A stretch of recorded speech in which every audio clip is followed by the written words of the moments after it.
Hi everyone, I am Saurabh Sarkar. Today I am going to share with you how we can create this type of animation video using After Effects. So, without wasting any time, let's go ahead and open After Effects. So, after opening After Effects, the first thing I did was import all the assets used in this video.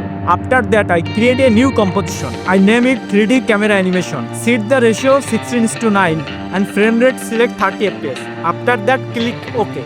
Now I drag and drop all the assets into the timeline. Here I place the cloud image at the bottom layer.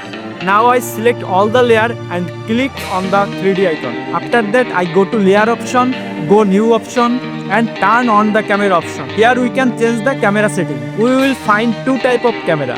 The first one is on-node camera and second two-node camera. Now I select on-node camera. On the other side you see the camera position option. For this project I select 35 mm. I keep all the other setting the same and click OK.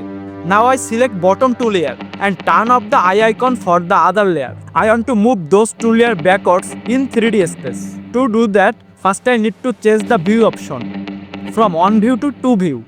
Now we can see two video panel on the screen, but both panels are showing the same view. So I select the side panel and change this view to top view.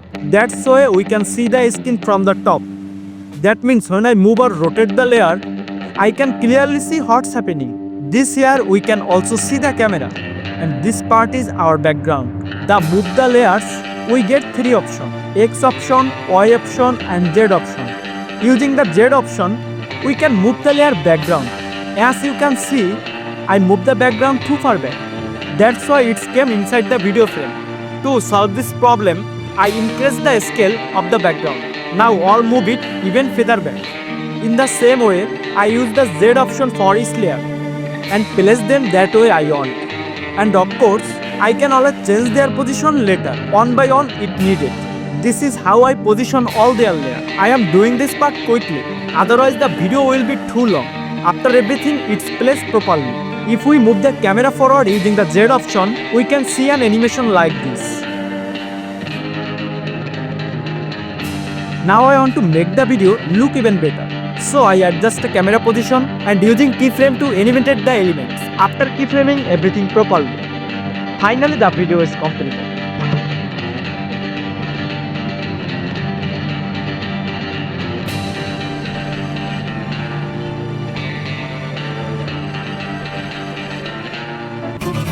Thank you so much for watching. Let me know how you liked the video.